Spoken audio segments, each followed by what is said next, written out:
Hello everyone, quantum lab में आपका फिर से स्वागत है। तो आज के इस वीडियो में हम बात करेंगे रोटेशनल मोशन के बारे में और स्पेशली हम डिस्कस करने वाले हैं मोमेंट ऑफ इनर्शिया के बारे में। तो सिंस ये पहली वीडियो है तो सबसे पहले हम रोटेशनल मोशन के बेसिक्स के बारे में जान लेते हैं।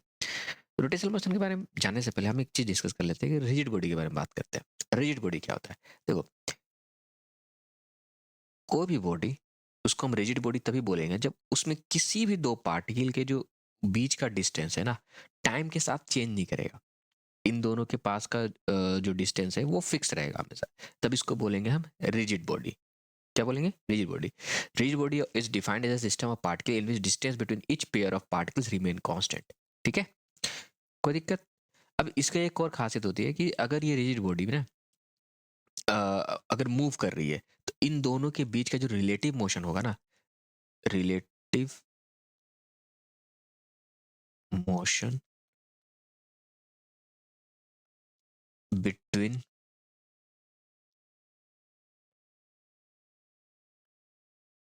ईच पेयर ऑफ पार्टिकल,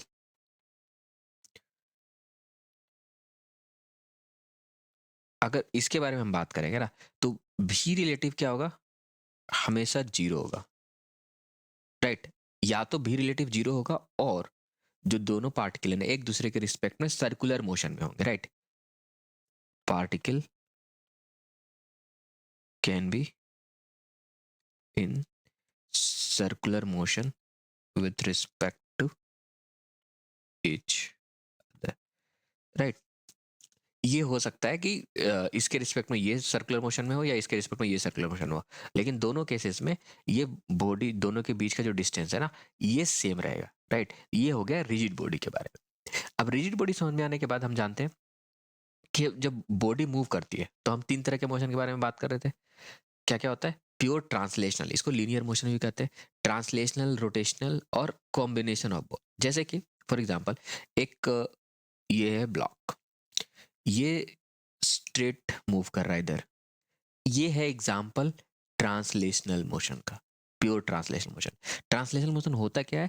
तो इस पे अगर ये पार्टिकल, ये जो बॉडी है या ब्लॉक है, ये यहाँ उठ करके आ गया, ठीक है, तो इसमें जो ये पॉइंट है, इसका जितना डिस्प्लेसमेंट होगा उतना ही डिस्प्लेसमेंट इस ब्लॉक के हर पार्टिकल का होगा।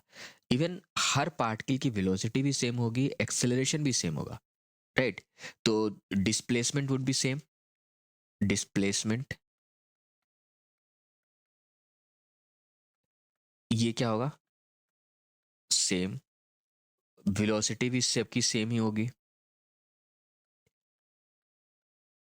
और एक्सीलरेशन अगर है तो एक्सीलरेशन भी सभी पार्टिकल का सेम ही रहेगा।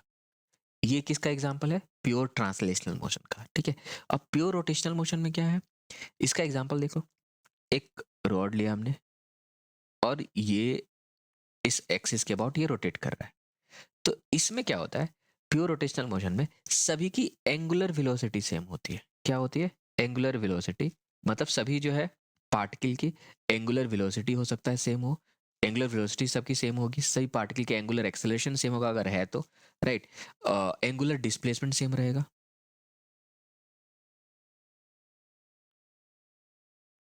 एंगुलर डिस्प्लेसमेंट ये होगा सेम। ठीक है, एंगुलर वेलोसिटी, एंगुलर डिस्प्लेसमेंट क्या हो गया? थीटा। एंगुलर वेलोसिटी क्या हो गया? ओमेगा। ये रहेगा सेम। और एंगुलर एक्सेलरेशन अगर है तो एंगुलर एक्सेलरेशन ये भी सेम ही रहेगा। राइट? अब इन दोनों में डिफरेंस क्या है? देखो, अगर ये रॉड जो है ये मूव करके यहाँ पे आ गया सपोज टी टाइम में, तो एंगुलर वेलोसिटी क्या होगा? Del theta by del t. तो सभी पार्टिकल की एंगुलर वेलोसिटी तो सेम रहा, लेकिन अगर सभी पार्टिकल के इंडिविजुअल वेलोसिटी के बारे में डिस्कस करें तो वो डिफरेंट होगा। सभी पार्टिकल का एंगुलर डिस्प्लेसमेंट के बारे में बात करें तो वो डिफरेंट होगा। कैसे? देखो, इस मान लो कि टी टाइम में ये रोड यहाँ से यहाँ आ गया, राइट? इसको कितना डिस्टेंस ट्रेवल करना पड़ेगा? इतना। इसको कहाँ?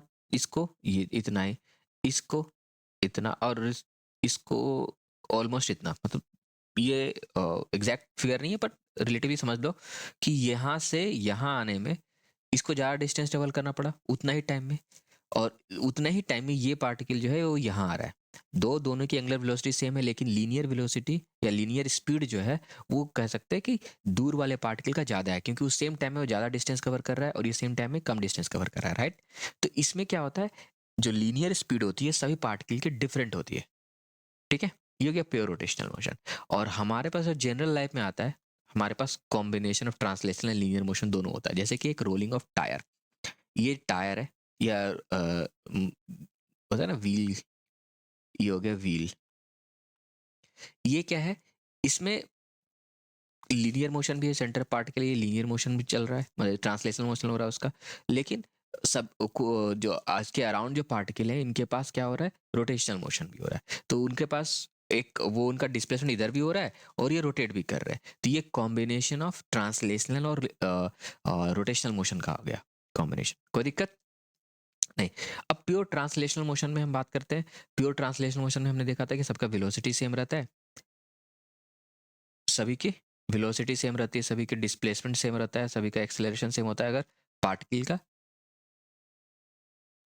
मतलब सेम पार्टिकल है तो, बॉडी अगर सेम है तो लेट्स से कंट्रोल से भी इसको हमने यहाँ पे मूव करा दिया, राइट।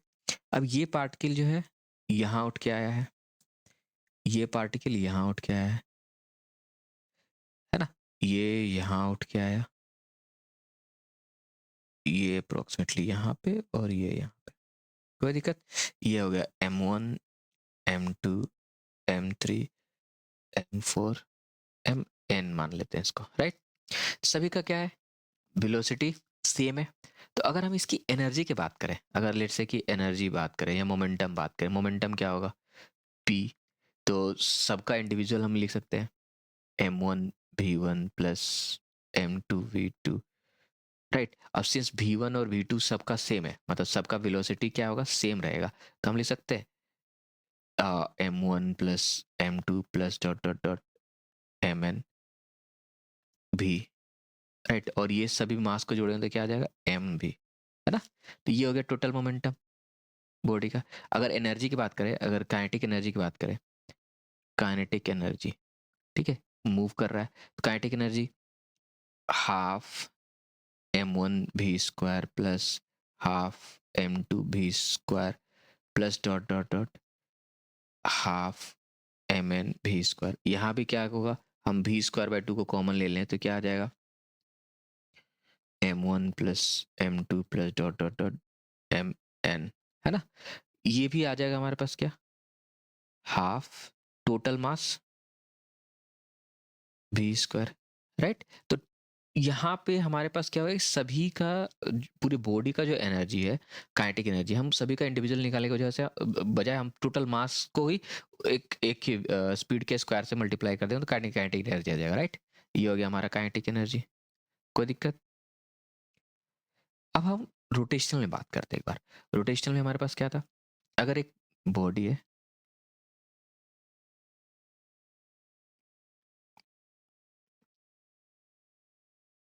सेम बॉडी ले रहे हैं यहाँ पे, इस एक्सिस के अबाउट, इसके अबाउट, ठीक है, रोटेट कर रहा है, कैसे, ओमेगा से, है ना।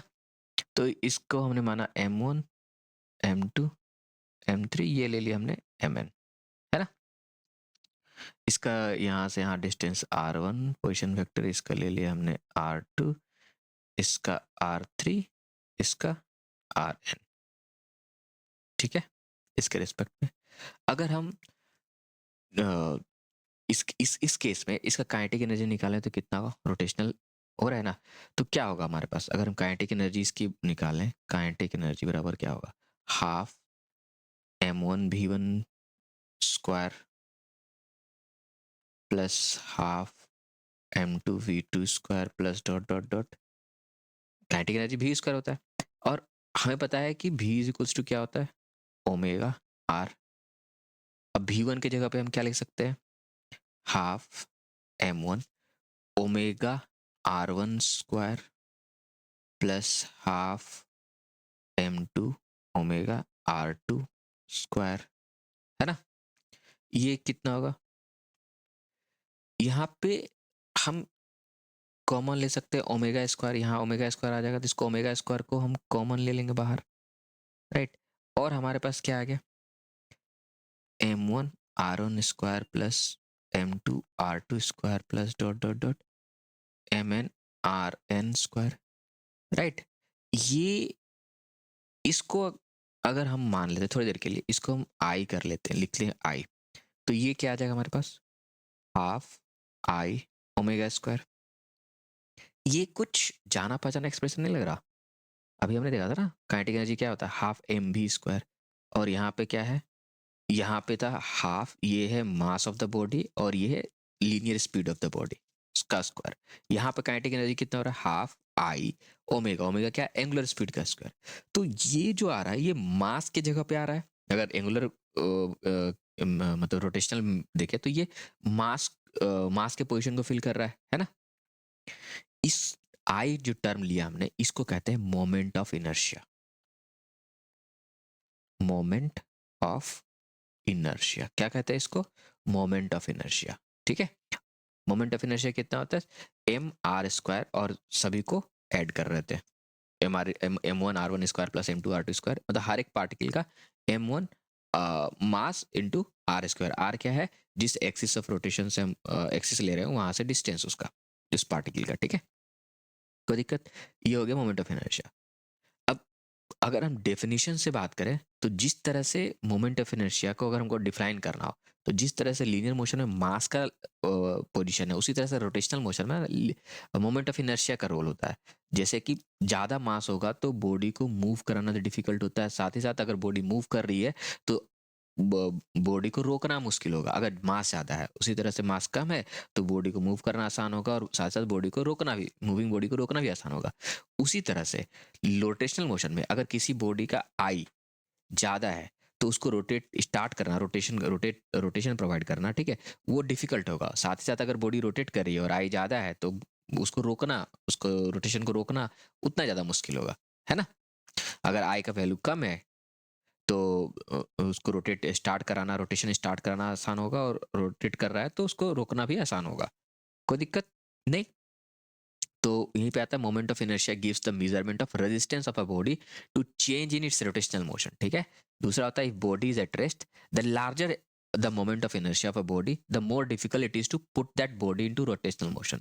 Similarly, the larger the moment of inertia of the body, the more difficult to stop its rotational motion. जो भी मैंने बताया, जितना मोमेंट ऑफ इनर्शिया ज़्यादा होगा बॉडी को उसका रोटेशन स्टार्ट करना उतना मुश्किल होगा, और अगर बॉडी मूव करे तो उतना ही डिफिकल्ट होगा उसको स्टॉप करना। लेकिन बॉडी अगर हल्की है, बॉडी अगर उसका मोमेंट ऑफ इनर्शिया कम है तो बॉडी को रोटेट कराना उतना ही आसान है और रोकना भी उतना ही आसान है, ठीक है। अब मोमेंट ऑफ इनर्शिया जो होता है ना वो होता है कि स्केलर क्वांटिटी, कैसा होता है, स्केलर क्वांटिटी, और इसका यूनिट क्या हो जाएगा, इसका यूनिट हो जाएगा केजी मीटर स्क्वायर, कोई दिक्कत।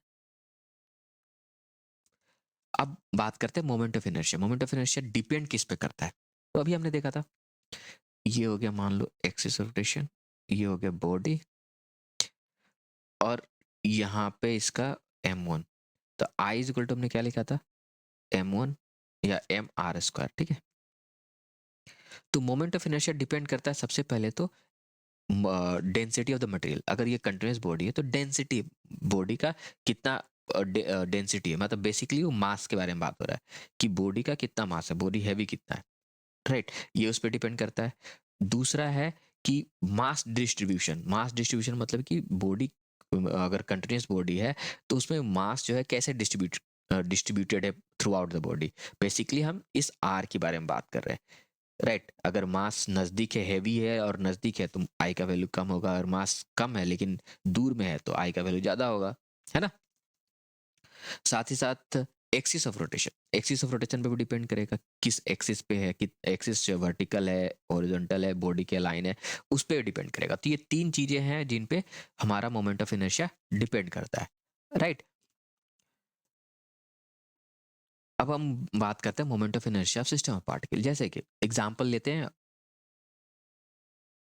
ये एक्सिस है हमारे पास, अगर यहाँ पे एक मास है m1, तो और ये है हमारे पास r, तो इस मास का इस एक्सिस के अबाउट मोमेंट ऑफ इनर्शिया कितना होगा? तो हम यहाँ पे लिख लेते हैं आई, ये हो जाएगा एम आर स्क्वायर। कोई दिक्कत? अगर सेम एक इसको R1 मान लेते हैं, एक और अच्छा R1 मान लेते हैं, यहाँ पे हो गया आई, सिर्फ I1। अगर एक और बॉडी इसको ऐसे रोटेट करा रहे हैं और एक बॉडी जो है यहाँ से इतने दूर पे है और ये इधर रोटेट कर रहा है, इसका मास मान लेते हैं m2, ये है r2 डिस्टेंस, ठीक है। अब मोमेंट ऑफ इनर्शिया कितना होगा? तो देखो यहाँ पे I2 इज इक्वल टू क्या हो जाएगा? m1 r1 square plus m2 r2 square. It doesn't matter कि बॉडी किस डायरेक्शन में रोटेट कर रहा है एक्सिस के अबाउट, ठीक है। हमें किससे मतलब होता है? मास से और उसके डिस्टेंस से, पोजीशन कहाँ से वो लाई कर रहा है, मतलब एक्सिस से परपेंडिकुलर डिस्टेंस, जो एक्सिस ऑफ रोटेशन है उससे परपेंडिकुलर डिस्टेंस कितना है उस पार्टिकल का, ठीक है। और सिंस ये स्केलर है तो सबको ऐड कर देंगे। तो डिस्क्रिट अगर है सिस्टम ऑफ पार्टिकल्स है तो हमारे पास क्या आ जाएगा? अगर ये एक्सिस है हमारा और यहाँ मल्टीपल पार्टिकल्स है हमारे पास, तो ये हो गया m1 r1, ये m2 r2, m3 r3, m4 r4, m5 r5, और ये एक्सिस ऑफ रोटेशन है, ठीक है। तो हमारे पास जो मोमेंट ऑफ इनर्शिया आएगा वो क्या आएगा?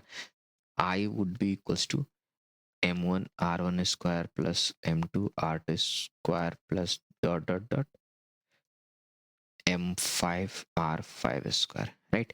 इसको ऐसे लिख सकते हैं, अगर यहाँ पे n पार्टिकल्स होते हैं तो हम यहाँ पे लिख सकते थे plus dot dot dot m n r n square, है ना। तो यहाँ पे हमारे पास जो I का वैल्यू आ रहा है फॉर डिस्क्रीट पार्टिकल सिस्टम का, कि summation of M I R I square, I का वैल्यू 1 से n, ये है हमारे पास moment of inertia for system of particles, ठीक है। सभी का मोमेंट ऑफ इनर्शिया एक्सिस के अबाउट इंडिविजुअली ऐड कैलकुलेट करेंगे और फिर उसको ऐड कर देंगे, राइट।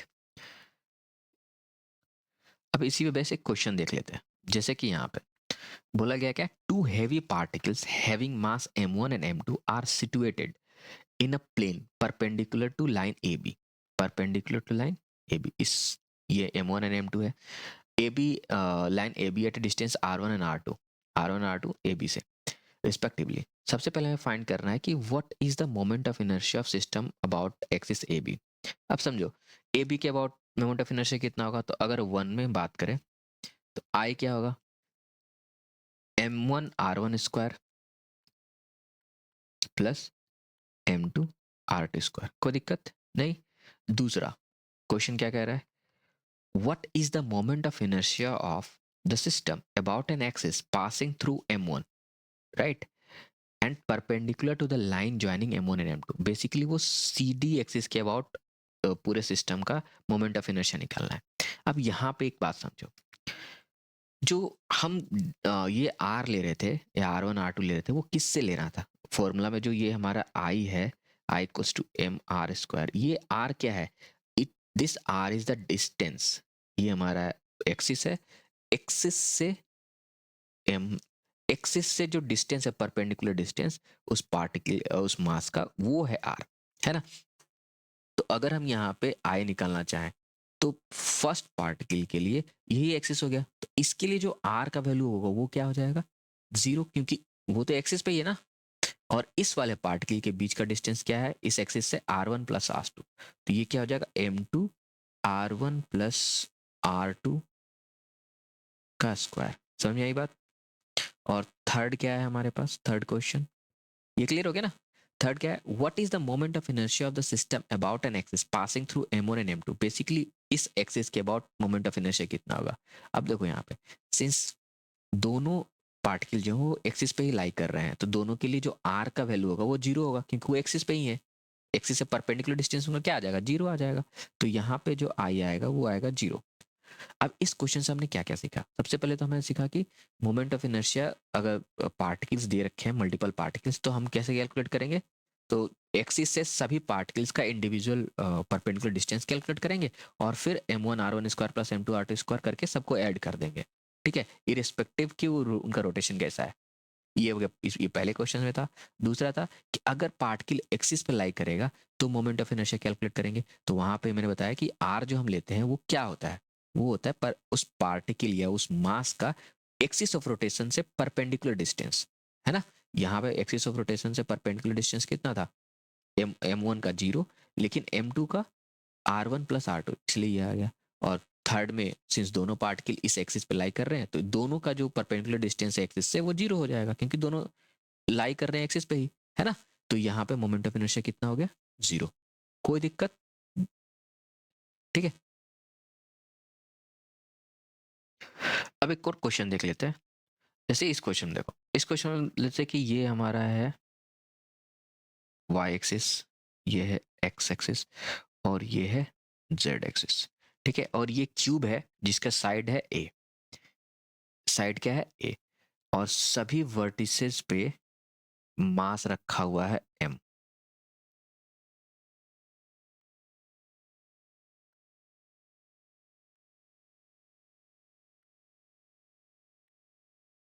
और हमें निकालना है moment of inertia x axis के अबाउट, किसके अबाउट, एक्स एक्सिस के अबाउट, ठीक है। तो हमें निकालना है आई एक्स, कैसे निकालेंगे, ठीक है। तो इसमें हमें ध्यान रखना है, देखो यहाँ पे बहुत इंटरेस्टिंग चीज, हमें सबसे पहले क्या करेंगे, अगर क्यूब है और उसका साइड का वैल्यू ए, तो कोऑर्डिनेट्स लिख लेते हैं सबसे पहले। ये इसका कोऑर्डिनेट क्या आ जाएगा, 0 0 0। इसके कोऑर्डिनेट्स क्या हो जाएंगे, ए है, ए 0 0। इसके कोऑर्डिनेट्स क्या होंगे, ए 0। इसके कोऑर्डिनेट क्या हो जाएंगे, 0 A 0। इसके कोऑर्डिनेट क्या हो जाएंगे, 0 A है ना। इसके कोऑर्डिनेट क्या हो जाएंगे, ए है ना। इसके कोऑर्डिनेट क्या हो जाएंगे, इसके कोऑर्डिनेट होंगे A 0 A। इसके 0 0 A। टोटल कितने वर्टिसेस हो गए, 8 वर्टिसेस हैं, ठीक है। और सभी का हमें मोमेंट ऑफ इनर्शिया निकालना एक्स एक्सिस के अबाउट। तो सबसे पहले हम निकालते हैं आई एक्स बराबर क्या होगा, आई एक्स इक्वल्स टू, अब हर एक का लिखना शुरू करते हैं। इसका क्या होगा, एम, और यहाँ से इस एक्स एक्सिस से परपेंडिकुलर डिस्टेंस कितना है ए, तो क्या हो गया एम ए स्क्वायर। इस पार्टिकल का क्या होगा, इसका भी एक्स एक्सिस से ए ही है डिस्टेंस, परपेंडिकुलर डिस्टेंस, यानी कि प्लस एम ए स्क्वायर। अगर इसके बारे में बात करें तो इससे एक्स एक्सिस का परपेंडिकुलर डिस्टेंस क्या होगा, ए नहीं है भाई, ये है परपेंडिकुलर डिस्टेंस ना, ठीक है। और इसका वैल्यू कितना होगा, a√2, क्योंकि ये भी a है ये भी a है ना। तो ये हो जाएगा क्या, एम a√2 का स्क्वायर, साथ ही साथ इसका भी यही डिस्टेंस होगा, तो ये भी लिख लेंगे प्लस एम a√2 का स्क्वायर प्लस, फिर अब नीचे जाते हैं, इसका कितना होगा, अगेन ये परपेंडिकुलर डिस्टेंस एक्स एक्सिस से a है, तो आ गया एम ए स्क्वायर प्लस इस पार्टिकल का भी एम ए स्क्वायर। इसका, अब ये और ये पार्टिकल ये दोनों एक्स एक्सिस पे लाई करते हैं, तो इनका हो जाएगा 0 0। अब वैल्यू लिखना शुरू करते हैं। ये क्या हो जाएगा, m a square m a square m a square m a square 4 ma², ठीक है। और इसका a√2 का स्क्वायर करेंगे तो क्या होगा, 2a² रहेंगे 2ma², तो 2ma² प्लस 2ma² कितना हो गया 4ma², और इधर 4ma², यानी कि 8ma²। ये होगा moment of inertia of this cube shape system of particle, right, about x axis, ठीक है। सिमिलरली वाई एक्सिस के अबाउट भी इतना ही आएगा, जेड एक्सिस के अबाउट भी इतना ही आएगा, कोई दिक्कत नहीं। अब बात करते हैं moment of inertia of rigid body. Rigid body का मोमेंट ऑफ इनर्शिया कैसे कैलकुलेट करते हैं, देखो यहाँ पे अगर ये रिजिड बॉडी है ना, तो यहाँ से हम क्या लेते हैं, ये हो गया हमारा एक्सिस,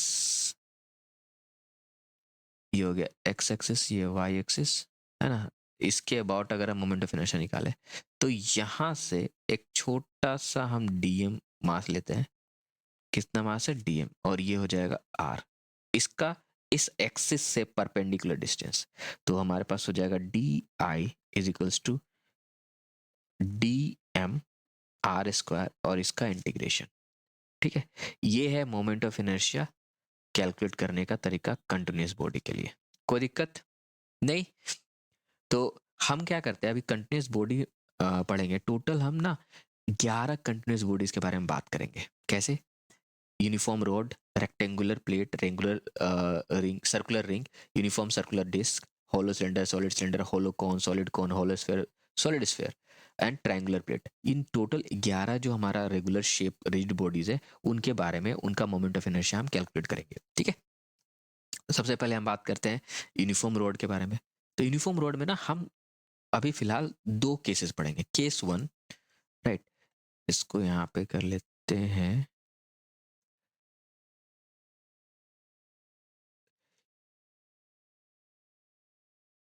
इसमें क्या करेंगे, दो केसेस लेंगे। केस वन, राइट, ये क्या है केस, ये इसमें क्या है, हम मोमेंट ऑफ इनर्शिया कैलकुलेट करेंगे एंड पॉइंट के अबाउट। ठीक है, अच्छा, इसमें हमने मास, नॉर्मल मास मानेंगे m और पूरा लेंथ ले लेंगे l। क्या है टोटल लेंथ l। कोई दिक्कत नहीं? ठीक है, तो इस यहाँ पे मोमेंट ऑफ इनर्शिया कैलकुलेट कर रहे हैं about the end point. Okay, अब उसको कैलकुलेट करने के लिए हम क्या करेंगे, x डिस्टेंस से, इस एक्सिस से x डिस्टेंस से एक छोटा सा ले लेंगे dx, छोटा सा लेंथ ले लेंगे dx का डिस्टेंस क्या हो गया dx, और इसका मास क्या होगा dm। और अगर हम इसका लीनियर मास डेंसिटी लेमडा के बारे में बात करें इस रोड का, तो लेमडा इज इक्वल टू क्या ले लेंगे, m अपॉन l। और ये dm का वैल्यू कितना होगा, dm इज इक्वल टू कितना हो जाएगा, लेमडा इंटू dx, यानी कि m अपॉन l dx। कोई दिक्कत? अब हमें पता है कि मोमेंट ऑफ इनर्शिया का वैल्यू क्या था, एम आर स्क्वायर, यानी कि यहाँ पे हमें देखा था क्या, I is equals to d I is equals to d M R square. D M क्या है, छोटा सा वो जो मास ले रहे हैं, और ये आर उसका एक्सिस, जो हमारा एक्सिस ऑफ रोटेशन है उससे परपेंडिकुलर डिस्टेंस। ठीक है, तो यहाँ पे एक्सिस ऑफ रोटेशन क्या है, ये है एक्सिस ऑफ रोटेशन, इसके अबाउट हमें कैलकुलेट करना है। राइट, यहाँ से परपेंडिकुलर डिस्टेंस इस डी एम मास का क्या है, एक्स स्क्वायर। तो हमारे पास क्या होगा, d I is equals to integration d m x square, है ना, बराबर क्या आ जाएगा, डीएम का वैल्यू कितना हो गया, m upon L d x और एक्स स्क्वायर। ठीक है, अब इसको इंटीग्रेट कहाँ से कहाँ तक करेंगे, तो एक्स का वैल्यू 0 से लेके एल तक जाएगा, 0 से एल तक। ठीक है, यहाँ एम बाई एल को हम बाहर ले लेते हैं, और एक्स स्क्वायर को अगर हम इंटीग्रेट करेंगे डी एक्स के रिस्पेक्ट में, तो क्या आ जाएगा हमारे पास, एक्स क्यूब बाय 3, और लिमिट 0 से एल है, तो आ जाएगा एल क्यूब अपॉन 3। ठीक है, यहाँ पे हो जाएगा -1, यानी कि हमारे पास क्या आ गया, इस जगह पे ये आई का वैल्यू है, आई इज इक्वल्स टू क्या आ गया, एम एल स्क्वायर बाय 3। ये बहुत इंपॉर्टेंट है। ठीक है, इसको याद रखना है। एक्सिस के अबाउट अगर हम कैलकुलेट करेंगे, मतलब एंड पॉइंट के अबाउट जो हमारा एक्सिस है, रोड रोड का मोमेंट ऑफ इनर्शिया कैलकुलेट करें, तो क्या आ जाएगा, एम एल स्क्वायर बाय 3। अब दूसरा है हमारे पास केस 2। केस 2 में हम क्या करेंगे, मोमेंट ऑफ इनर्शिया कैलकुलेट करेंगे सेंटर ऑफ मास। किसके अबाउट कैलकुलेट करेंगे, सेंटर ऑफ मास। ठीक है, यहाँ पे क्या आ जाएगा हमारे पास, डिस्टेंस ये हो जाएगा l/2, और इधर भी l/2। ठीक है, कोई दिक्कत? अगेन ये हर एक चीज सेम होगा, हर एक चीज इसका सेम होगा। यहाँ से हम ले लेंगे x डिस्टेंस पे एक छोटा सा लेंथ dx। ठीक है, और dm यहाँ पे क्या आ जाएगा, dm इज इक्वल्स टू आ जाएगा लेमडा dx, यानी कि same m upon l dx, और i इज इक्वल्स टू कितना हो जाएगा, m upon l integration x square dx। ठीक है, बट यहाँ लिमिट जो होगा ना वो देखना ध्यान से, हम लिमिट लेंगे -l/2 से +l/2, क्योंकि हम मिडिल को रेफरेंस लाइन ले रहे हैं ना, एक्सिस लाइन ले रहे हैं। ठीक है, तो उससे इधर जाएंगे तो -l/2 होगा, इधर जाएंगे तो +l/2 होगा, तो ये हो जाएगा -l/2 से +l/2 तक। बाकी सब सेम। यहाँ पे m/l, यहाँ पे क्या होगा, अगेन x³/3, और यहाँ पे लिमिट क्या होगा, -l/2 से l/2 तक। वैल्यू पुट कर देंगे, ये आ जाएगा m/l राइट। ये 3 को अगर हम यहाँ बाहर निकालें तो 3l बाहर आ गया। यहाँ पे कितना हो जाएगा, एल क्यूब करेंगे तो एल क्यूब अपॉन 8 माइनस, अब इसका क्यूब करेंगे तो इसका भी आ जाएगा माइनस एल क्यूब अपॉन 8, है ना, कोई दिक्कत। तो यहाँ पे इन दोनों को ऐड कर दें तो क्या आ जाएगा, 2l क्यूब अपॉन 8, तो m upon 3l into 2l cube upon 8, यहाँ पे 4 जा आ गया। इस जगह से हमारे पास क्या आ गया, i is equals to m l square upon 12। ठीक है, ये बहुत इंटरेस्टिंग बात है। कैसे, देखो, मोमेंट ऑफ इनर्शिया अगर हम सेंटर ऑफ मास के अबाउट निकालें तो एम एल स्क्वायर बाय 12 आया, और एंड पॉइंट के अबाउट निकालें तो क्या हो गया, एम एल स्क्वायर बाय 3, यानी कि moment of inertia centre of mass से जा रहा है तो इसका वैल्यू कम है, और एक्सिस के अबाउट ले रहे हैं, मतलब एंड पॉइंट के अबाउट ले रहे हैं, तो ये एम एल स्क्वायर बाय 3 ज़्यादा आ रहा है ना, ये दोनों याद रखना है। अब हम बात करते हैं रेक्टेंगुलर प्लेट का। रेक्टेंगुलर प्लेट भी रोड की तरह ही बिहेव करेगा, राइट। यहाँ पे हमने एक एक्सिस ये ले लिया, एक एक्सिस ये ले लिया। मान लो कि ये साइड हमारा बी है, यहाँ से यहाँ तक का साइड कितना होगा, बी, और इसका साइड क्या हो गया, ए। इसका मास है एम, टोटल मास कितना है, एम।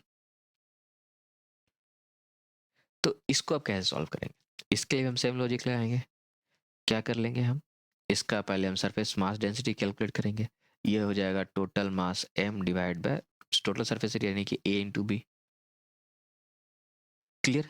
अब यहाँ से हम क्या लेते हैं, एक्स डिस्टेंस से एक छोटा सा पतला लाइन ले लेते हैं जिसका वैल्यू होता है dx।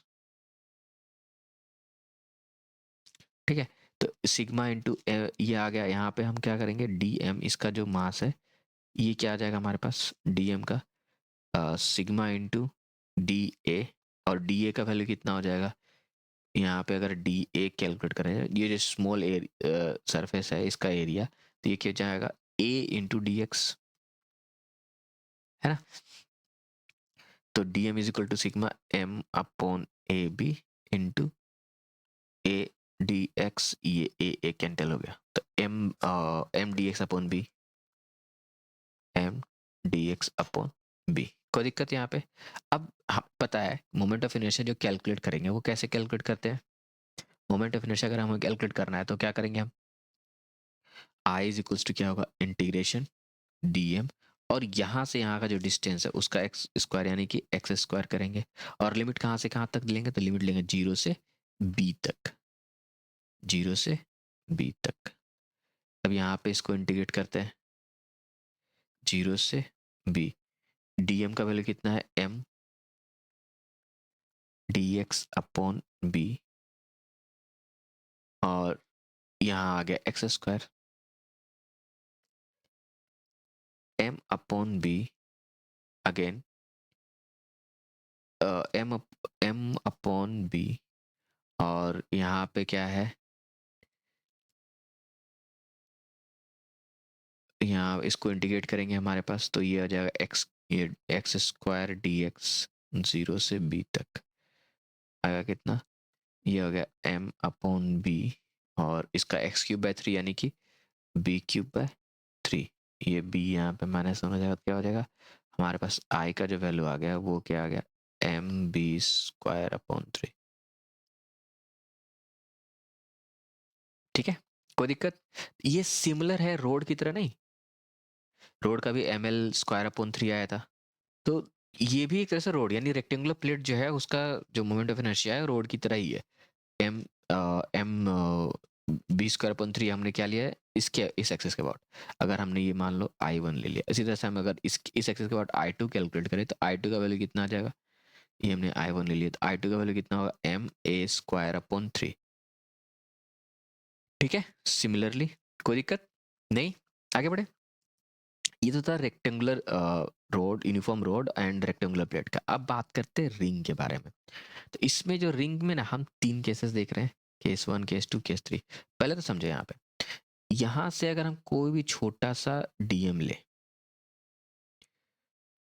और यहाँ से यहाँ डिस्टेंस आर है, तो सभी पार्टिकल का जो डिस्टेंस है सेंटर के रिस्पेक्ट में हमारा सेम है, है ना। तो यहाँ पे integration of dm r square करेंगे हम, आई इज इक्वल्स टू, तो क्या होगा, आर स्क्वायर बाहर निकल जाएगा, इसको आर ले लेते हैं, तो आर स्क्वायर बाहर निकल जाएगा, इंटीग्रेशन dm, राइट, कोई दिक्कत। और dm को इंटीग्रेट करेंगे तो टोटल मास आ जाएगा, तो हो जाएगा एम आर स्क्वायर। तो अगर फुल रिंग का अगर हम देखें ना, तो फुल रिंग का कितना आ रहा है, एम आर स्क्वायर। अब ये है semi circular ring. Semi circular ring में हम देखो क्या बात करते हैं। सेमी सर्कुलर रिंग में बात करने से पहले ना हम इस सेक्शन, सेक्टर, क्या बोलते हैं, आर्क का बात कर लेते हैं। ये एंगल है थीटा, यहाँ से यहाँ तक हमने ले लिया। लेट्स से कि इसका मास है m, का मास है क्या, m। तो हमारे पास क्या आएगा, इसमें देखो हमें करना क्या होगा, यहाँ पे हम सबसे पहले हम लीनियर मास डेंसिटी निकालेंगे। अब ध्यान रखना, यहाँ पे जो m लिया था हमने ना, ये m था इस पूरे रिंग का मास। यहाँ पे m लेंगे तो ये होगा इस पूरे हाफ सेमी सर्कुलर रिंग है इसका मास, और यहाँ पे m लेंगे तो सिर्फ ये जो हमारा रिंग का सेक्शन है ना उसका, ठीक है। तो इसका अगर हम एरिया निकालें, मतलब इस लेंथ निकालें, तो डी एल या एल ले लें। एल का वैल्यू कितना होगा, एल का वैल्यू हो जाएगा, अगर हम सिंपल से, ये है आर, तो हमारे पास एल का वैल्यू कितना हो जाएगा, 2 pi R upon 2 pi into theta, यानी आर थीटा, ठीक है। और ऐसे भी लिख सकते थे, ये जो आर्क का लेंथ है ये कितना होगा, आर इंटू थीटा, कोई दिक्कत नहीं ना। तो हमारे पास जो लीनियर मास डेंसिटी हो जाएगा वो क्या होगा, एम अपॉन आर थीटा, कोई कंफ्यूजन नहीं ना। अब इसमें हम एक छोटा सा मास ले लें, डीएम, डीएम, तो हमारे पास आई का वैल्यू कितना हो जाएगा, इंटीग्रेशन डी एम, और इसका जो डिस्टेंस होगा यहाँ से ये आर ही रहेगा, है ना, आर स्क्वायर। अब आर को बाहर निकालेंगे कॉमन, तो r square integration of d M, और डी एम को पूरे मास को इंटीग्रेट करें तो क्या आएगा, एम ही आ जाएगा, ये पूरा मास। तो हमारे पास यहाँ भी क्या आ गया, एम आर स्क्वायर। अगर यही लॉजिक यहाँ लगाए तो यहाँ भी हमारे पास मोमेंट ऑफ इनर्शिया कितना होगी, एम आर स्क्वायर। तो यहाँ पे हमने सीखा क्या कि रिंग हो चाहे से आर्क हो, ठीक है, उसका मोमेंट ऑफ इनर्शिया अगर एक्सिस हमारा है यहाँ पे सेंटर पे, तो कितना होगा, एम आर स्क्वायर। क्या होगा, एम आर स्क्वायर, किसके अबाउट, तो एक्सिस पासिंग थ्रू सेंटर। यहाँ पे हमने जो एक्सिस लिया था वो क्या लिया था, सेंटर के अबाउट, मतलब सेंटर से पास कर रहा है और इस जिस प्लेन पे ये रिंग है उसके परपेंडिकुलर है, ठीक है। इसका ये मतलब क्या हुआ, जैसे कि ये हो गया हमारा रिंग, तो यहाँ से इस एक्सिस के अबाउट हमने निकाला है, क्लियर। अब इसी तरह से हम यहाँ पे बात करते हैं अब डिस्क का। तो डिस्क में क्या करेंगे, ये है डिस्क, ठीक है। डिस्क में हम इसी तरह से डिस्क का भी लेंगे सेंटर के अबाउट। तो डिस्क के लिए क्या करेंगे हम, यहाँ से एक छोट एक्स लेंथ पे एक छोटा सा लेंथ ले लेंगे डी एक्स, ठीक है। और ये एक छोटा सा रिंग मान लेंगे, इसको एक ऑलरेडी रिंग लिया है हमने।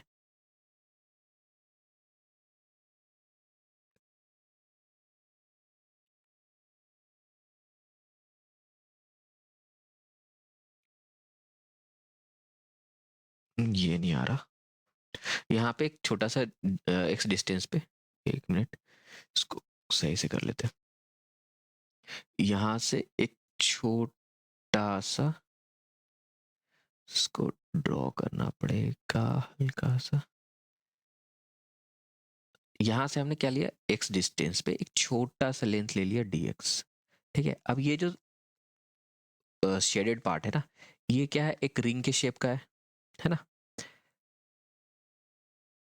इस रिंग का हम मास लेते हैं डीएम, क्या लेते हैं, मास डीएम। अब देखो ये है डिस्क, तो डिस्क पे क्या होगा, इसका ही मास एम है और रेडियस ले लिया हमने डिस्क का आर। तो ये डिस्क है, प्लेनर ऑब्जेक्ट है, राइट। तो इसमें सरफेस मास डेंसिटी होगा, तो सरफेस मास डेंसिटी कितना होगा, m upon pi are square. और ये जो छोटा सा हमने रिंग लिया ना, इसका मास कितना होगा, डीएम। देखो डीएम बराबर क्या हो जाएगा, ये जो छोटा सा हमारा ये सेक्शन है शेडेड पार्ट, इसका एरिया सिग्मा इंटू डी ए। और डी ए का वैल्यू कितना होगा, अगर डी ए के वैल्यू की बात करें तो देखो इसको अगर कट करके स्ट्रेट करेंगे तो ये क्या होगा, ऐसे आ जाएगा, एक सीधा रोड की तरह बन जाएगा, राइट। जिसका लेंथ क्या होगा 2 पाई एक्स, और ये जो थिकनेस क्या होगा, ये हो जाएगा डी एक्स, है ना। तो डी ए बराबर क्या होगा 2 पाई एक्स डी एक्स, ठीक है। इसको हम मल्टीप्लाई करेंगे यहाँ पे, सिग्मा का वैल्यू कितना था m पाई r² 2 पाई एक्स डी एक्स। अब ये पाई और पाई कैंसिल आउट हो गया, है ना। तो हमारे पास क्या आएगा, अगर मोमेंट ऑफ इनर्शिया का फॉर्मूला लिखें यहाँ पे, आई इज इक्वल टू क्या होगा, इंटीग्रेशन डी एम, और ये एक्स स्क्वायर, देखो रिंग, ये रिंग का मोमेंट ऑफ इनर्शिया क्या होता है mr², तो mr क्या हो गया dm एक्स स्क्वायर, है ना। इस रिंग का मोमेंट ऑफ इनर्शिया कितना होगा, मान लेते हैं ये डी आई हो गया, तो d I is equal to क्या आएगा dm इंटू एक्स स्क्वायर। ऐसे करते हैं इसको, ये जो रिंग है इसका मोमेंट ऑफ इनर्शिया कितना होगा डी आई, तो d I is equal to कितना, रिंग का भी हमें सिखा था, रिंग का मोमेंट ऑफ इनर्शिया कितना होता है mr²। यहाँ पे इस रिंग का मास कितना dm, और इस जो रिंग, ये जो रिंग है इसका रेडियस कितना है x, ठीक है, स्क्वायर। अब इसको दोनों साइड से इंटीग्रेट कर देंगे, ठीक है। अब यहाँ पे आएगा इंटीग्रेशन, ये तो dm का वैल्यू कितना है m/r², 2m/r², 2m/r², और यहाँ पे एक x है और यहाँ पे एक्स स्क्वायर, यानी कि x³ dx। और x का वैल्यू हम कहाँ से कहाँ तक इंटीग्रेट करेंगे, तो जीरो से लेकर के, ये x है r तक, जीरो से r तक, ये हो जाएगा i का वैल्यू, तो i, अब देखो ये 2m/r² बाहर निकल गया, ठीक है। x³ को इंटीग्रेट करेंगे dx, जीरो से r तक, ये क्या आ जाएगा 2m/r², ये हो जाएगा x³ का इंटीग्रेशन कितना होगा x⁴/4, और ये वैल्यू पुट करेंगे तो क्या आ जाएगा हमारे पास r⁴/4, ये आ जाएगा, ये आ जाएगा यहाँ पे, और 2 2 4, तो हमारे पास कितना आ गया mr²/2, ये है हमारे पास moment of inertia of the disc, ठीक है।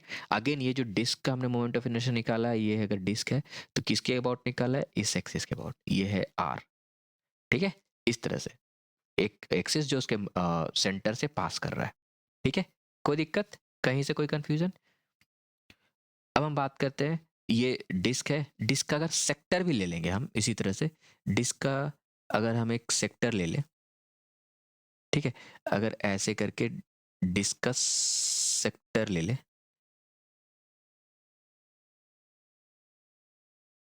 जहाँ पे थीटा है, तो इस डिस्क का भी, इस सेक्टर का भी जो मोमेंट ऑफ इनर्शिया आएगा ना इस एक्सिस के अबाउट, ये आएगा mr²/2। बस ध्यान रखना ये कि जो m है इस सेक्टर का मास है, किसका मास है, इस सेक्टर का मास, ठीक है। कोई दिक्कत। अब हम बात करते हैं सिलेंडर का।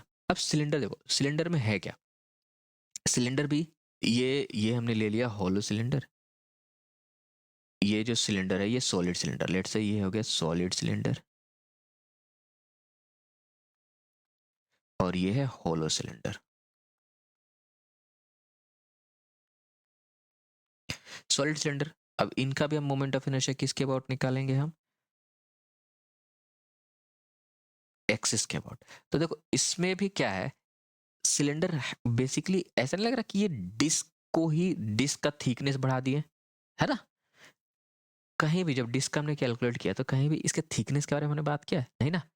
तो ये ऐसा नहीं है कि डिस्क का हमने थिकनेस बढ़ा दिया तो ये बन गया, है ना। तो यहाँ भी इसका क्या होगा, सॉलिड सिलेंडर का क्या हो जाएगा, डिस्क के जैसा ही मोमेंट ऑफ इनर्शिया, तो यहाँ भी मोमेंट ऑफ इनर्शिया कितना आ जाएगा mr²/2, ठीक है। और ये ऐसा लग रहा है रिंग का हमने थिकनेस बढ़ा दिया है, तो ये क्या आ जाएगा यहाँ पे I = mr²। कोई दिक्कत।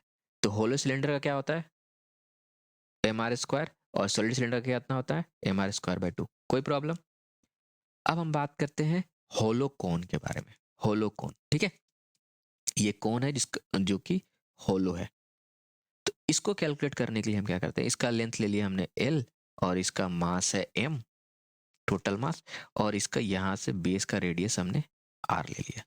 ठीक है, तो इस पे हम क्या करते हैं, एक यहाँ से x डिस्टेंस पे, ठीक है, यहाँ से x डिस्टेंस पे एक छोटा सा लेंथ लेते हैं dx। ठीक है, छोटा सा लेंथ क्या लेंगे, dx। तो एक ये क्या बन जाएगा, एक छोटा सा रिंग हमारे पास आ जाएगा ऐसे करके,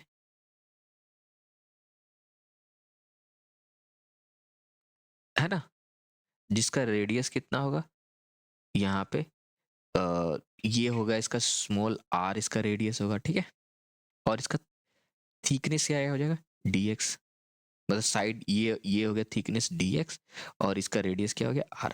अब देखो, ये है हमारे पास टोटल लेंथ l, ये है r, ये x, ये एंगल, इसको मान लिया हमने थीटा, क्या माना, थीटा एंगल। अब इस एंगल में बात करते हैं, तो हमें पता है ये ट्राइंगल और ये ट्राइंगल, ये दोनों सिमिलर ट्राइंगल होगा कि नहीं होगा, और सिमिलर ट्राइंगल में कोरस्पोंडिंग साइड का रेशियो सेम होता है। तो हम लिख सकते हैं R upon capital R equals to X upon L, लिख सकते हैं। इसको हमने L मान लिया, ये L क्या है, पूरा हाइट, जो स्लेंट हाइट होता है वो। यहाँ से हमारे पास X, R का वैल्यू मिल जाएगा। R का वैल्यू कितना हो जाएगा, capital R upon L into x. कोई दिक्कत नहीं, आगे बढ़े।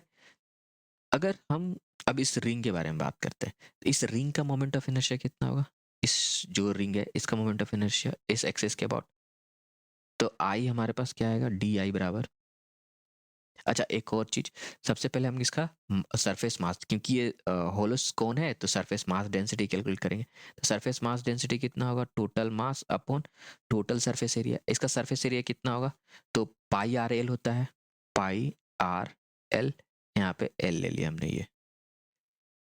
ठीक है, अब अगर हम इस रिंग का मास डी एम कैलकुलेट करना चाहते हैं, तो इसका एरिया कितना होगा, डी ए यहाँ पे हो जाएगा, अच्छा यहाँ लिख लेते हैं डी ए क्या है, जो एरिया ऑफ रिंग। ठीक है, तो ये क्या हो जाएगा, 2 पाई आर और डी एक्स। ठीक है, क्या हो गया, 2 pi R into D x. R का वैल्यू कितना है हमारे पास, capital R upon L, 2 pi capital R upon L x d x, ये हो गया डी ए का वैल्यू। ठीक है, अब हम क्या करते हैं, डीएम निकालेंगे, तो डीएम बराबर क्या होगा, सिग्मा इंटू डी ए, है ना, कोई दिक्कत। तो सिग्मा का वैल्यू कितना है हमारे पास, M upon pi R L into M upon pi R L into, यहाँ पे है 2 pi R x upon L d x, कोई दिक्कत। अब ये पाई और ये पाई कट गया, ये आर और ये आर कट गया, बचा कितना, d M is equals to कितना आ गया हमारे पास, यहाँ पे 2m अपॉन एल स्क्वायर, और यहाँ पे है एक्स डी एक्स, ये डीएम का वैल्यू है, कोई दिक्कत। अब हमें पता है इस रिंग का मोमेंट ऑफ इनर्शिया निकालेंगे, तो डी आई बराबर रिंग का रिंग का मोमेंट ऑफ इनर्शिया कितना होता है, एम आर स्क्वायर। तो वहाँ पे आर क्या है, रेडियस ऑफ दैट रिंग, यहाँ पे रेडियस स्मॉल आर है, तो हो जाएगा D M R square, value put कर देंगे। ये डी एम का वैल्यू कितना है हमारे पास, 2m upon l square x d x, ये डी एम का वैल्यू है, और आर का वैल्यू कितना था, r upon L x square, ये आ गया डी आई का वैल्यू। ठीक है, इसको फर्दर सॉल्व करें तो ये क्या है, 2m, यहाँ पे 2m, ये आर का जो वैल्यू है ये आर स्क्वायर हो जाएगा, 2m आर स्क्वायर, और नीचे क्या हो जाएगा, एल क्यूब, है ना, और यहाँ पे x का वैल्यू एक्स स्क्वायर, यहाँ पे एक्स स्क्वायर हो गया, यहाँ एल स्क्वायर, सॉरी एल का पावर यहाँ पे 4 हो जाएगा, यहाँ पे स्क्वायर और ये स्क्वायर, एल का पावर 4 हो गया, यहाँ पे आर स्क्वायर हो गया। ठीक है, और यहाँ पे x है और ये एक्स स्क्वायर है, यानी कि एक्स क्यूब डी एक्स हो गया, है कि नहीं। इसको अगर इंटीग्रेट करें हम, तो हमारे पास क्या आ जाएगा, d I is equals to 2mr² / L⁴, 2mr² / L⁴, और इसको इंटीग्रेट कहाँ से कहाँ तक करेंगे बाय द वे? इसको इंटीग्रेट करेंगे, एक्स का वैल्यू कहाँ से कहाँ तक इंटीग्रेट करेंगे? 0 से एल तक, 0 से एल तक। तो एक्स क्यूब को इंटीग्रेट करेंगे तो क्या होगा? x⁴/4, यानी कि अगर वैल्यू पुट कर देते आ जाएगा L⁴/4/4। अब ये L⁴ और L⁴ कैंसिल आउट हो गया, और ये 2 2 ज़ा 4 कैंसिल आउट हो गया, और ये इंटीग्रेशन डी आई, तो ये आ गया हमारे पास क्या? आई का वैल्यू mr²/2, है ना? ये किसी डिस्क की तरह ही है। तो जो होलो कोन होता है उसका मोमेंट ऑफ इनर्शिया उसके एक्सिस के अबाउट जो होता है वो mr²/2 होता है। m क्या है? Total mass. कोई दिक्कत? ये तो था होलो कोन का। अब बात करते हैं सॉलिड कोन के बारे में। तो सॉलिड कोन में देखो क्या है, यहाँ भी हम सॉलिड कोन है, इसको थोड़ा सा बड़ा कर लेते हैं। इस जगह पे हमें क्या करना पड़ेगा? यहाँ पे अब देखो सॉलिड कोन में ना, ये हमने आर ले लिया, यहाँ पे हम स्लेंट हाइट के अबाउट नहीं लेंगे, हम यहाँ पे ले लेंगे यहाँ से एक्स डेप्थ पे, ठीक है? तो इसमें क्या है, हमने सबसे पहले इसका मान लिया मास m, और हाइट कितना ले लिया हमने? Capital H। कोई दिक्कत नहीं। अब क्या है, यहाँ पे ना x डिस्टेंस पे हम ना एक छोटा सा लेंथ लेंगे dx।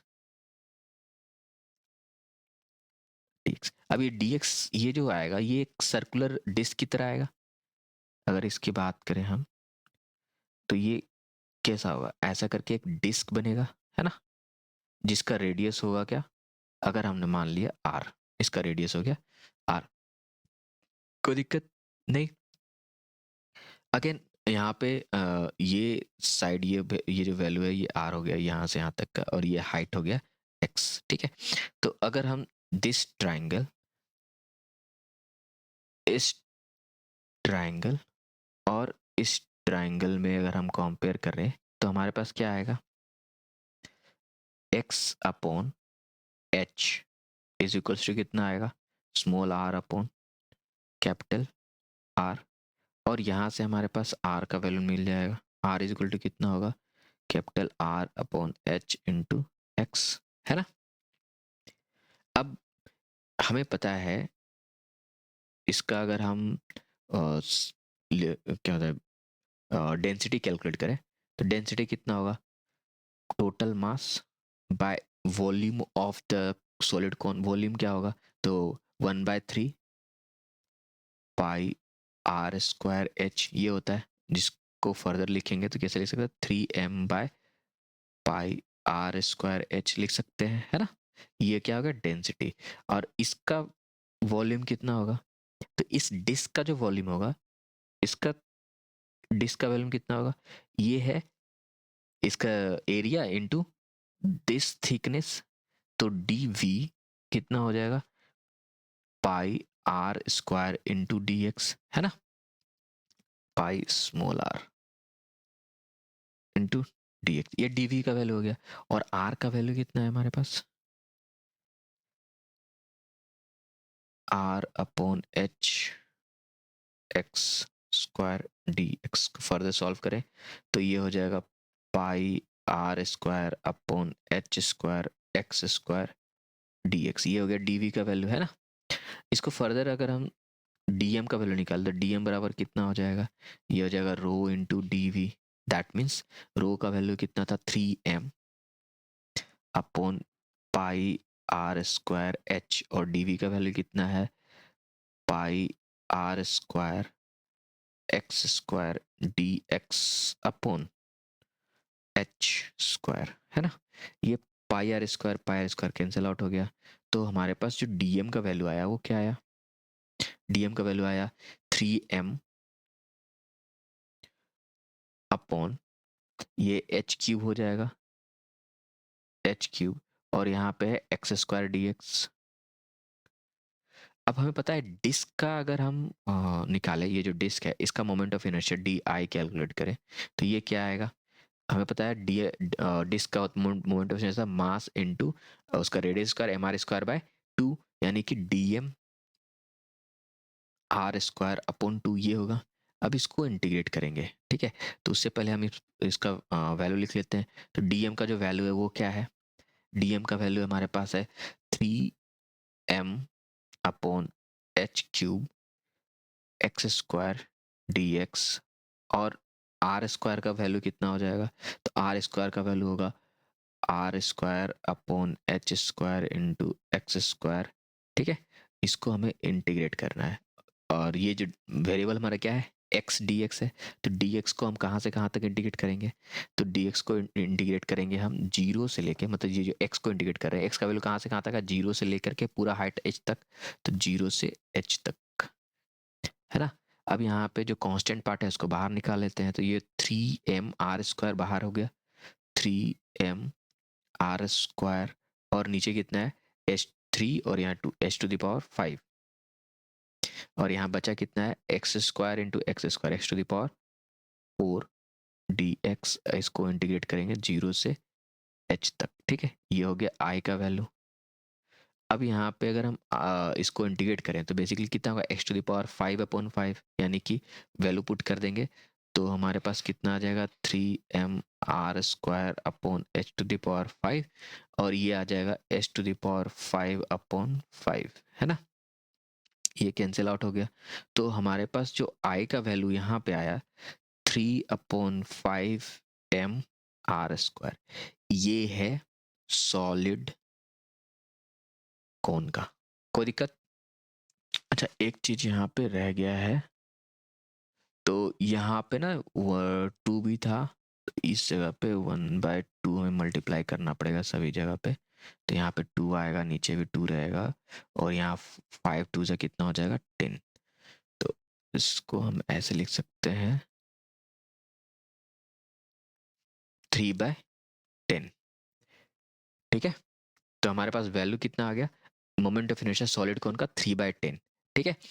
होलो कोन का mr²/2, सॉलिड कोन का 3/10 mr²। अब हम बात करते हैं होलोस्फेयर का, ठीक है। होलोस्फेयर का कैसे कैलकुलेट करेंगे, होलोस्फेयर के लिए हम क्या करेंगे, सबसे पहले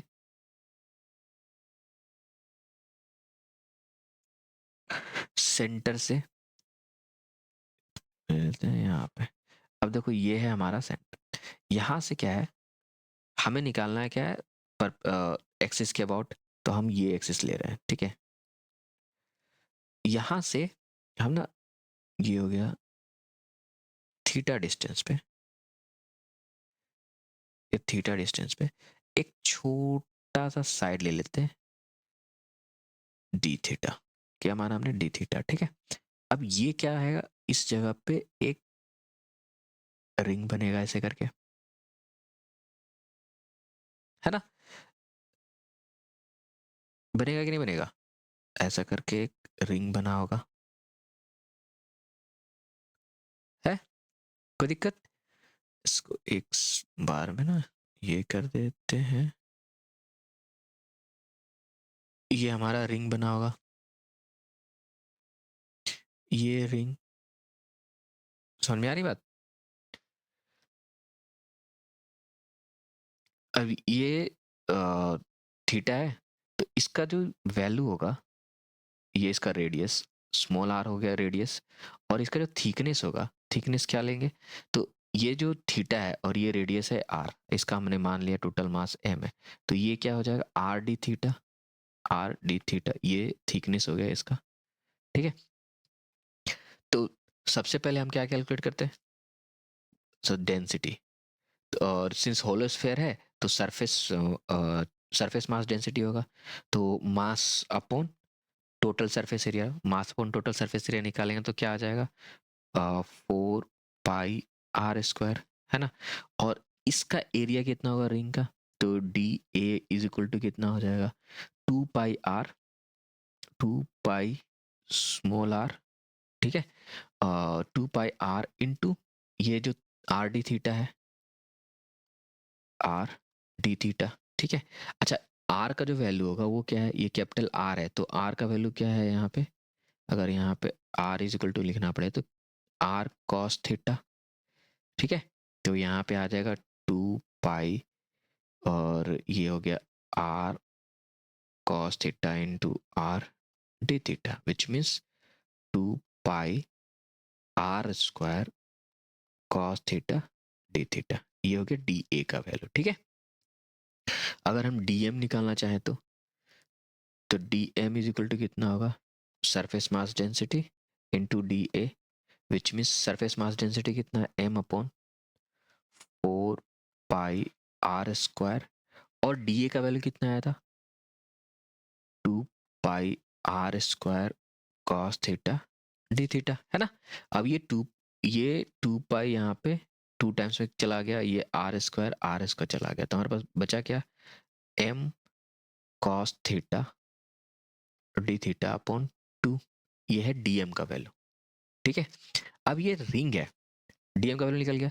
तो रिंग का अगर हम बात करें मोमेंट ऑफ इनर्शिया, तो डी आई इक्वल टू क्या होता है, मोमेंट ऑफ इनर्शिया रिंग का एम आर स्क्वायर बाय 2, यानी कि सॉरी रिंग का एम आर स्क्वायर होता है, यानी क्या डी एम और स्मॉल आर स्क्वायर. अब डी एम का वैल्यू कितना है हमारे पास, M by 2 cos theta D theta, और आर का वैल्यू कितना है हमारे पास, आर कॉस थीटा,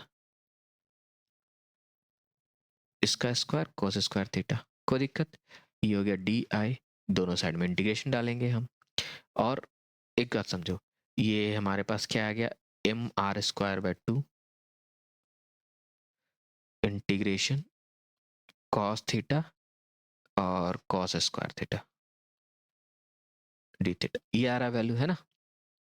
और थीटा का वैल्यू कहाँ से कहाँ तक लेंगे, समझो बात को. थीटा का जो वैल्यू है, हम अगर हम ये पूरे स्फेयर का ले रहे हैं, तो ये आएगा माइनस पाई बाय 2 से प्लस पाई बाय 2 तक, यहाँ से यहाँ तक लेंगे, यानी कि माइनस पाई बाय 2 से प्लस पाई बाय 2 तक. कोई प्रॉब्लम. ठीक है. अब ये समझो, इसको इंटीग्रेट करेंगे, तो इंटीग्रेट करने का क्या है, हम कॉस थीटा को, ठीक है, कॉस थीटा को हम मान लेते हैं टी मान लेते हैं. ठीक है. उसके लिए हमें क्या करना पड़ेगा, एक चीज ये है एम आर स्क्वायर बाय 2. अब ये पूरी तरह से मैथमेटिकल ऑपरेशन हो गया, कॉस थीटा, और कॉस स्क्वायर थीटा को हम लिख सकते हैं 1 माइनस साइन स्क्वायर थीटा, है ना, डी थीटा. अब यहाँ पे हमने मान लिया साइन थीटा को टी. ठीक है. Let sine theta equals to T. तो हमारे पास डी टी का वैल्यू कितना होगा, राइट. ये हो जाएगा D T is equals to cos theta D theta. कोई दिक्कत. साथ ही साथ ये तो डी टी का वैल्यू हो गया, और अगर थीटा का वैल्यू जब टी है, सॉरी थीटा का वैल्यू जब माइनस पाई बाय 2 है, तो टी का वैल्यू क्या होगा, टी का वैल्यू जब यहाँ पे साइन थीटा का वैल्यू माइनस पाई बाय 2 रखें, तो टी का वैल्यू कितना आ जाएगा, साइन पाई बाय 2 का वैल्यू कितना 1, तो माइनस साइन पाई बाय 2 का वैल्यू -1, और थीटा का वैल्यू जब हमारे पास पाई बाय 2 होगा, तो उस केस में टी का वैल्यू कितना हो जाएगा 1. अब ये सारा वैल्यूज लेकर के हम इंटीग्रेशन में डाल देते हैं, यहाँ पे पुट कर देते हैं.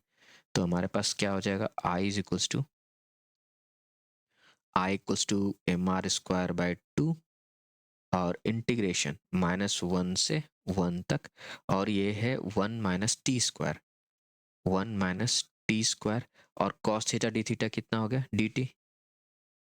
अब इसको इंटीग्रेट करना आसान है ना, एम आर स्क्वायर अपॉन 2, और इसका इंटीग्रेशन कितना होगा, अगर हम बात करें तो 1 का हो जाएगा T minus T cube upon 3, ये है ना, -1 से 1. अब ये जब वैल्यू पुट करेंगे, तो हमारे पास क्या आ जाएगा, ये हो जाएगा I is equals to 2/3 M are square. ये है मोमेंट ऑफ इनर्शिया होलोस्फेयर का. कोई दिक्कत. आई का वैल्यू कितना है, 2/3 एम आर स्क्वायर. अच्छा, यहाँ पे ना एक और चीज कर सकते थे हम ना, माइनस पाई बाय 2 से पाई बाय 2 लेने की जगह पे हम इसको सिर्फ होलो हेमिस्फेयर का निकालते, और उसमें थीटा 0 से लेकर के पाई बाय 2 तक कैलकुलेट करते, और फिर इसको 2 से मल्टीप्लाई करते दोनों का, है ना. ऐसे भी निकाल सकते थे मोमेंट ऑफ इनर्शिया. ऐसा क्यों कर सकते थे, क्योंकि जो मोमेंट ऑफ इनर्शिया है स्केलर क्वांटिटी है, अलग अलग निकाल के ऐड कर देते हैं हम, है ना. तो I is equal 2/3 M are square. अब वो भी ऐसा इसलिए कर पाते क्योंकि ये दोनों का एक्सिस ऑफ रोटेशन जो है वो सेम होता, मतलब सेम ही एक्सिस होता, राइट. कोई दिक्कत यहाँ पे. अब बात करते हैं हम ना सॉलिड हेमिस्फीयर का। सॉलिड हेमिस्फीयर में क्या है, हम सिंपल लेंगे एक R radius, small X radius और छोटा सा डी एक्स लेंथ।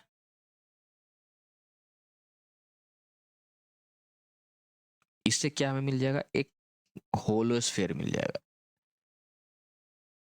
ठीक है, जिसका रेडियस एक्स है और थिकनेस क्या है, डी एक्स। अब सबसे पहले हम क्या करते हैं, डेंसिटी निकालते हैं। अगर इसका मास m है और रेडियस r है, तो हमें पता है कि total mass by volume, volume of sphere कितना होता है, 4/3 πr³। तो यहाँ पे 3/4 πr³, ठीक है, ये डेंसिटी हो गया। और इस होलोस्फीयर का जो वॉल्यूम होगा dv, ये कितना हो जाएगा, तो हम इसको एक ऐसे कर सकते हैं, जो surface area into D X hollow sphere, जो हम ये एज्यूम कर रहे हैं एक्स रेडियस का अंदर में, तो ये हो जाएगा 4πx² इंटू डी एक्स, ये हो गया dv।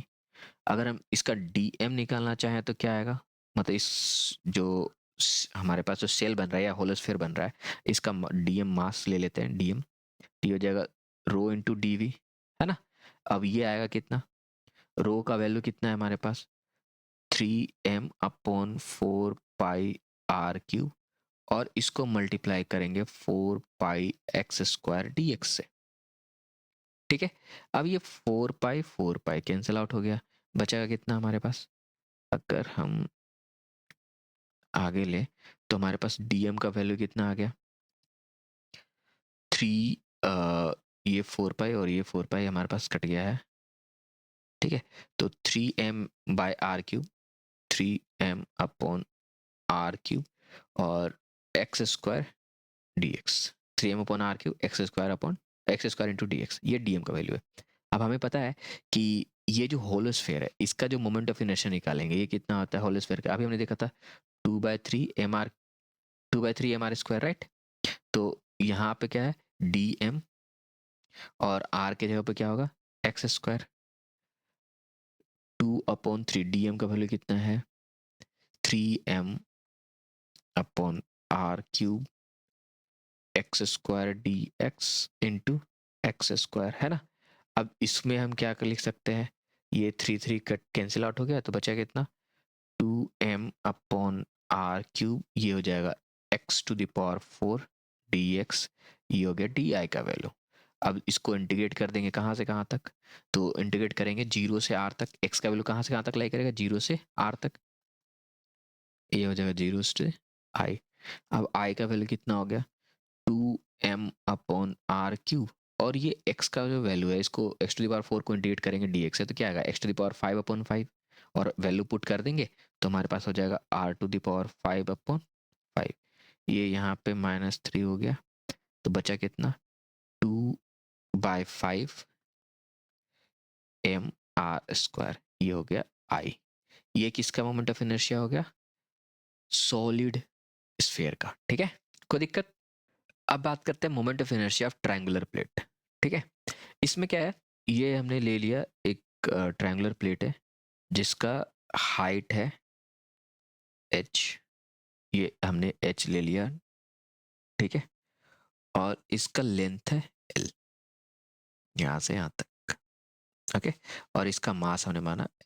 अब हमें इसका मोमेंट ऑफ इनर्शिया निकालना है इस एक्सिस के अबाउट, ठीक है, इस एक्सिस के अबाउट मोमेंट ऑफ इनर्शिया निकालना, ये कैसे निकालेंगे, तो सबसे पहले हम क्या करेंगे, यहाँ से x हाइट पे एक छोटा सा लेंथ ले लेंगे dx, ये x हाइट पे एक छोटा सा लेंथ ले लेंगे dx, ठीक है, कोई दिक्कत नहीं। अब हम बात करते हैं, सबसे पहले तो ट्रायंगुलर प्लेट है तो इसका सरफेस मास डेंसिटी होगा, सरफेस मास डेंसिटी कितना होगा, total mass by area, area कितना हो जाएगा, 1/2 हाई बेस इंटू हाइट, यानी कि l into H, that means 2m/l/h, कोई दिक्कत नहीं। इसके बाद हम इस छोटे से जो सेगमेंट हमने लिया, इसका एरिया लिखते हैं। इसका हम मान लेते हैं, इसका जो लेंथ है यहाँ से यहाँ तक, इस जगह से l डेस है, ठीक है। तो इसका डी ए कितना होगा, l डेस इंटू डी एक्स, ठीक है। अच्छा, ये एल डेस का वैल्यू कितना होगा? तो ये ट्राइंगल और ये बड़ा वाला ट्राइंगल, ये दोनों सिमिलर ट्राइंगल नहीं है, ठीक है। और उस बेसिस पे हम लिख सकते हैं L dash upon capital L equals to क्या हो जाएगा, इसका जो ये जो लेंथ है, ये हाइट कितना होगा इसका, H minus x, H minus X upon total height H, ठीक है। ये लिख सकते हैं कि नहीं लिख सकते?